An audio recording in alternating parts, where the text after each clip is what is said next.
Hey everyone, it's Tony from Rolling Help, and I'm here to deliver a message that really any of us who are on the road would ever want to give, and that is we are grounded.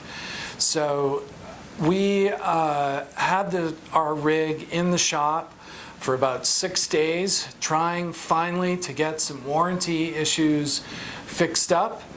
Then we shoved off to Laramie, Wyoming from Denver on our way to the Pacific Northwest, and the unthinkable happened.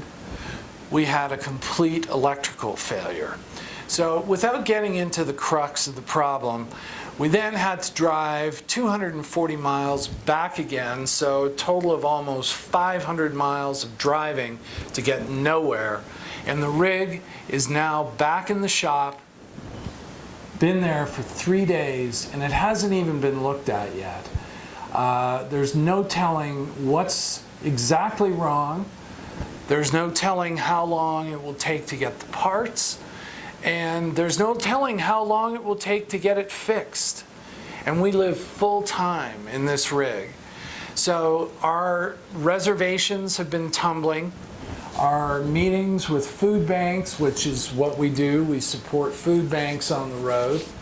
And all of it is just crumbling.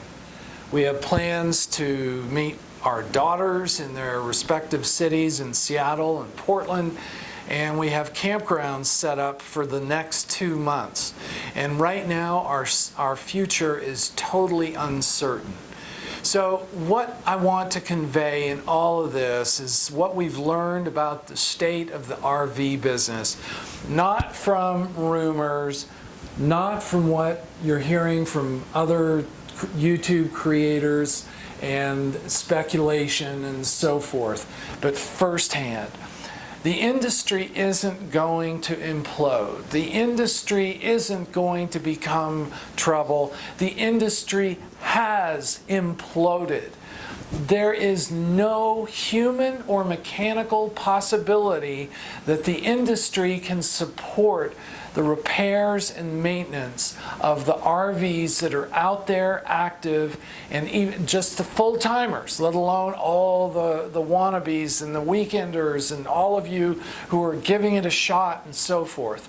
There's no way that the 45,000 units that went out in the month of May alone, that most all have defects and mechanical issues and quality control issues, can be supported and maintained, let alone repairs that require parts that are so difficult to come by and are in back order and so forth. So what we want to convey to you is that if you are considering now to be the time that you go full-time like we did, I would really think twice about it, because it is a nightmare.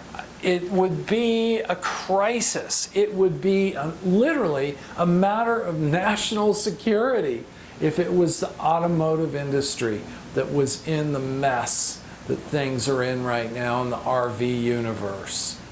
Because the reliability of repairs and maintenance is non-existent. When we were in Wyoming, we're heading west, we thought, okay, let's not go back to Denver, let's go to Salt Lake. So we started calling Grand Design dealers. We can't even get in with them for months, and we live full-time. So your only remedy is to hope that it's something that can be repaired by a mobile tech or a random mechanic, because the shops are completely booked out.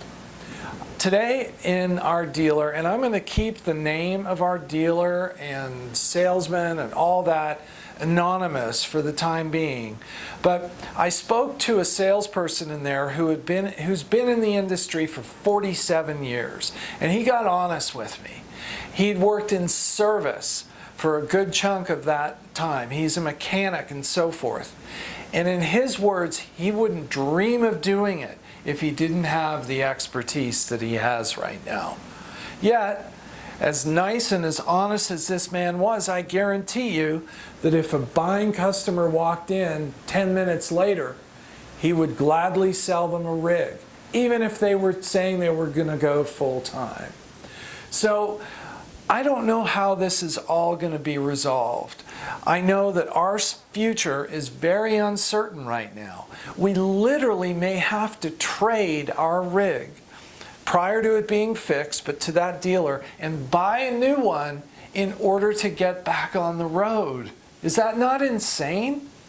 And it's a switch that's probably gone out. It's probably a $20 item, but it has to be installed. And then the damage that was done because of the short circuit. But anyway, so I'm telling you of a real world situation. The research we've done is just not reading articles. We've called dealers all around the West.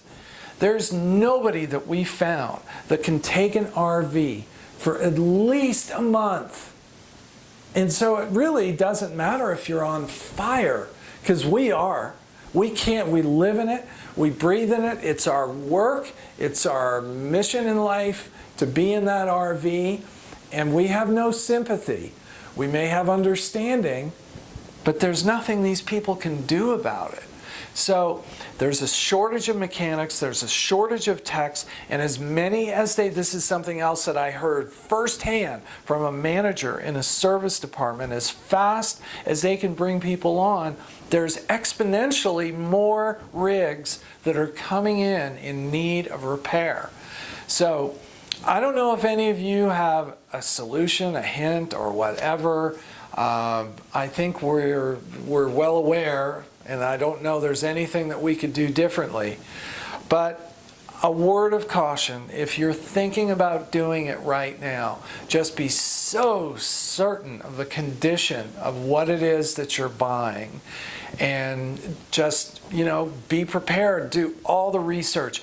That 2 hours that the dealer might spend with you in a new, orientation when you first buy it, spend 10 times that educating yourself on, how to fix, how systems work, what maintenance needs to look like, lubrication, just on and on. Don't overload things. You have to baby these things and know how to fix as much of it as you can, because the industry is incapable of helping you right now.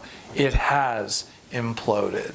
So, hope to deliver a better message. We want to be nothing but positive and travel and fun, and the giving that we're doing to food banks around the country, and the fun that we have been having in doing it. We've accumulated so many memories already.